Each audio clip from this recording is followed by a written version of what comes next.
comedic video game reviewers on YouTube. Who doesn't love watching one of them videos? You're interested to learn more about this game, and you come across this strange creature and, well, yes, he's reviewing the game at the core. His thoughts, his opinions, his love, well, it's a curse. Now, on paper, that sounds boring, and depending on the person, that sometimes is the case. However, his jokes are funny, he adds gags, new characters, cause why not? And before you know it, it's a whole freaking mini movie full of plots and stuff, all about a stupid video game. This is what I love about them. You come for the reviews, and you stay for the funnies. And before you know it, you watch more, not even care about what the game is about. There's a video about a blue stinking border, and it's amazing. And it's all thanks to one independent film-loving guy, the angry video game nerd. Ah man, you can't go wrong with this guy. He's like the Atari of video game reviews, only this time, he never crumbled. For those who don't know, the angry video game nerd, or James Rolfe, started doing 2 videos on VHS back before YouTube even existed, about 2 bad NES games, simply called Bad NES Games. It was about him as this, well, angry nerd who hated the game so much, swearing a lot, drinking beer, pointing out all these flaws, and that was gonna be it, until his friend Mike Matei, who is super awesome by the way. You're not really Batman though. You're not Batman! Batman, you're Batman! I'm Batman! Until he convinced James to post them on YouTube and make more. And thus, the angry Nintendo nerd was born, and the rest is history. To this day, words can't describe how much of an impact he's made, so I'll try my best not to, since I kinda went off on that whole tinny. So after watching this review, go watch one of his videos. They're amazing no matter which one you choose. Just as long as you don't mind And then in 2013, Freakzone Games developed the Angry Video Game Nerd Adventures for PC, 3DS, and Wii U. Side note, I'll also be reviewing the sequel, The Angry Video Game Nerds 2 Ass Simulation, released in 2016 for PCs only, and The Angry Video Game Nerd 1 and 2 Deluxe, a remake of the 2 released 2 years ago. The real reason I'm doing this video is because I got the review code for Deluxe back when it released, courtesy of a friend who gave me a good note on Screenwave Media Games. Really sorry how late it is. The story starts with the nerd and his, I think friends, playing a bad NES game. Sounds about right, until suddenly it sucks them all in, by the balls, off to a great start, and that's it. That's all the story. This place is called Gameland. Go. Short, simple, and to the point. You start off in this simple tutorial about how to play the game with Navi? Alright. And after that, you get to choose which stage you'd like to tackle in any order. Sort of like Mega Man. Actually, the gameplay is pretty similar to Mega Man. You can run, jump, and shoot while doing some tricky platforming and getting them enemies out of the way. Only this time, you can aim in any 8's direction, which is nice. There's not really a whole lot to say. What you see is what you get.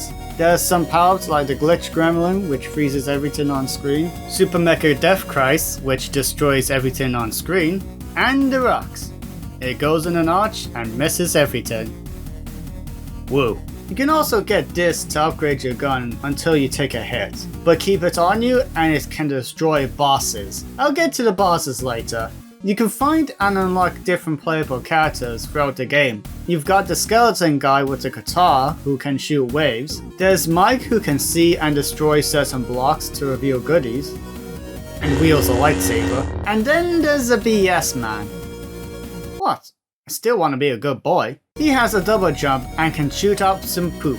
They're all pretty useful, but I mainly go for the nerd because of his jump and gun. Though the dead guy's guitar is very useful in lots of areas since it can also go through blocks. There's hidden areas to find, there's also crab pickle to discover, and you can heal yourself with beer. I know, the script is a mess. And each stage has a gimmick too. TIE Thoughts Consume has a lot of fire and you get to ride a giant laser shark. Blizzard of Balls has a lot of ice and a section where you get to serve the corpse of Santa. Boo Haunted House is very dark so you can't see very well. Dungeons and P-holes has you finding a key to progress. Beat it and eat it, you don't want to know, and more. All of this makes for a pretty good game. But there's one problem. It's way too difficult. Granted, I should have started on easy mode where there's no game overs or something, but wow. There are pretty annoying placements with the enemies, things you can't see coming, the platforming itself can be difficult, but the worst part is the death blocks. You touch them once and you lose a life. The problem is that they went a bit crazy with the death blocks.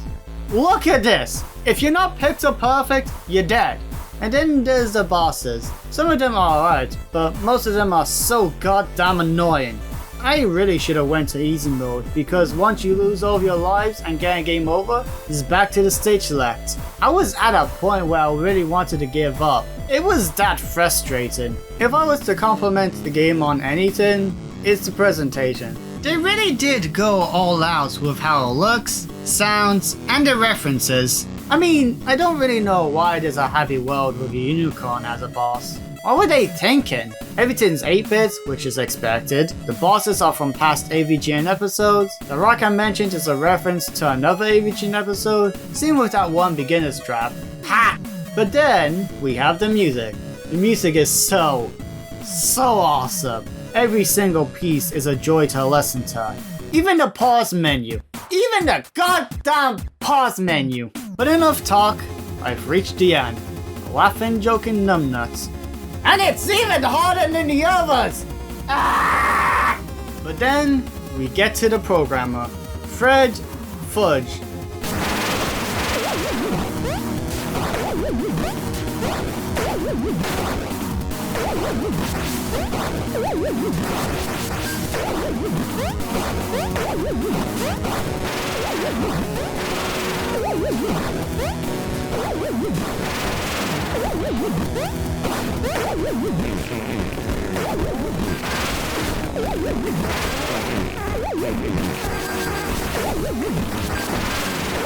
There is a pattern to this, but good luck figuring out when you have to play the whole stage again! And finally, I beat him. Gameland falls apart, the nerd is free, and starts playing the game again.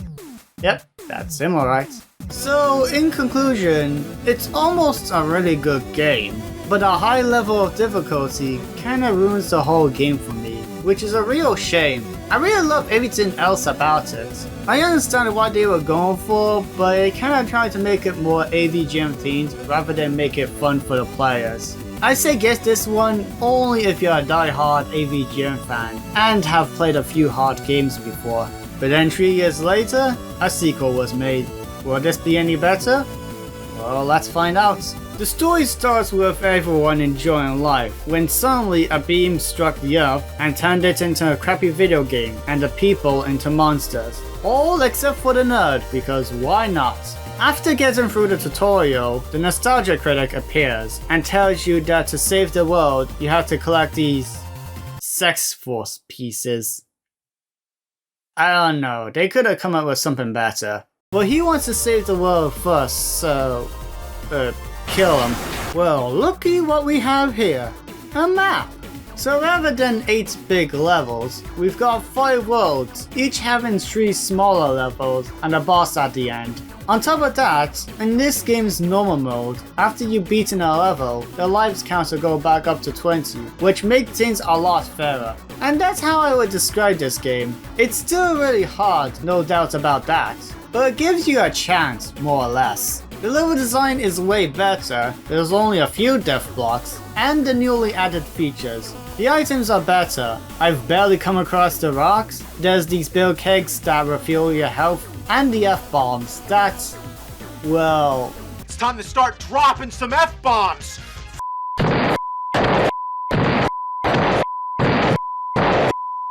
Throughout the levels, you can also find some power-ups. You can use the shoes to wall jump like Mega Man X, use the cape to slowly fall, charge up your gun for a stronger shot, and this thing that reveals hidden blocks. There's also this tin that lets you shoot 3 bullets at once, but it goes away when you take damage. Oh, and you can collect these NES cards that spell out nerd. Neat. And even the game looks amazing. There's the sewers that's full of poop. That checks that off the list. There's a Japanese looking place with the music loop from Hong Kong 97?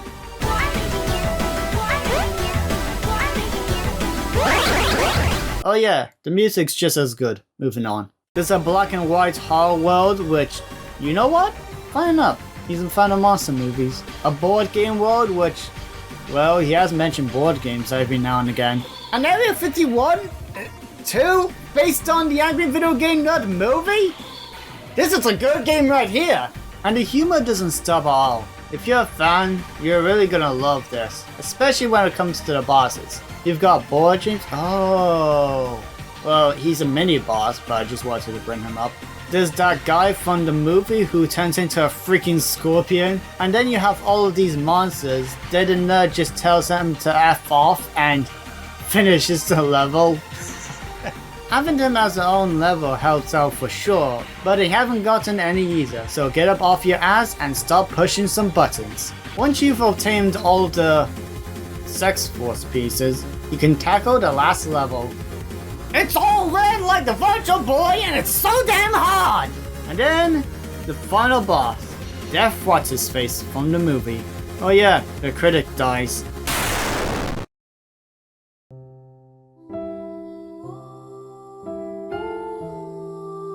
This is also a really hard boss. This takes a lot of skill to beat, so prepare to sit there for a while. But once you've defeated him, go get the good ending? Oh, shove off. And that was the second one. A very big improvement from the last one. Still very hard, but it's miles better than the first one. I would say go get this one, but then we have the remake, AVGN 1 and 2 Deluxe. The reason I'm doing this video in the first place. What started out as a simple bundle port to the next generation of consoles turned into a full-blown remake that even puts Super Mario All-Stars to shame. Yes, I said it, and I'm not ashamed to admit it. Starting with the first part, it uses a second games engine, which is nice. The normal difficulty has infinite lives. Yes! They replace a huge chunk of the death blocks with just spikes, which helps balance the difficulty by a whole lot. But if you did like how it used to be, you can pick the old school option to bring on the death blocks. Everything looks a whole lot nicer, the main theme is better, the items from the second game are here, including the bear kegs. Thank you! They've replaced the unicorn boss with the Bernstein bears, which is very fitting if you watched the episode. And they've changed up Fred a bit to line up more with Gilbert Gottfried. Rest in peace, goddamn legend. The second one doesn't have a whole lot of improvements, but it does also have some of the death blocks replaced, which wasn't needed, but it's nice. The big differences are the aesthetics. The Nostalgia Critic has been replaced by Fred to tie in more with the first game, and all relations to the AVGN movie have been swapped out with, well, just random stuff. E.T. is now, well, a different E.T. Dark Vader is here, and instead of this guy, we've got a poop monster. Well, okay, I suppose. The monster shot out a Super Mecha Death Christ item, which completely destroyed the boss with ease. They should fix that. Oh yeah, Japanese world is a little more Japanese. On that weird topic, it does need some fixing up. There's this one time where I died with the boss, and when I respawned, there was no music. Oops. Also, I'm pretty sure these are supposed to kill me. They did fix the hitboxes on the teleporters. That crap was super annoying. And just when you think that was all, you unlock the tower. 3 brand new levels with some fresh new ideas. Oh, and I unlocked the skin. You don't get the upgrades with this skin. And at the end of it all, Bugs freaking Bunny. Man, what an epic finale.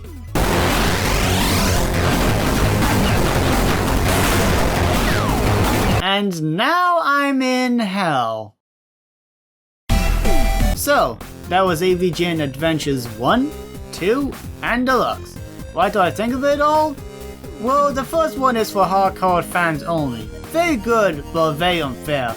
The second one fixes up a lot, while keeping a challenge that doesn't want to make you rip your hairs off, except for the last level on boss. And Deluxe makes them both way better and adds even more content. You could buy the originals on Steam if you want. Not the eShop because that's not gonna work soon! But without a doubt, the Deluxe edition is the way to go. And as long as you don't mind your parents walking into this, you'll have a really fun time. To be honest, even with the nerd slapped onto this, I never thought it could be so good. This is what happens when game developers care. I'm so sorry I'm late!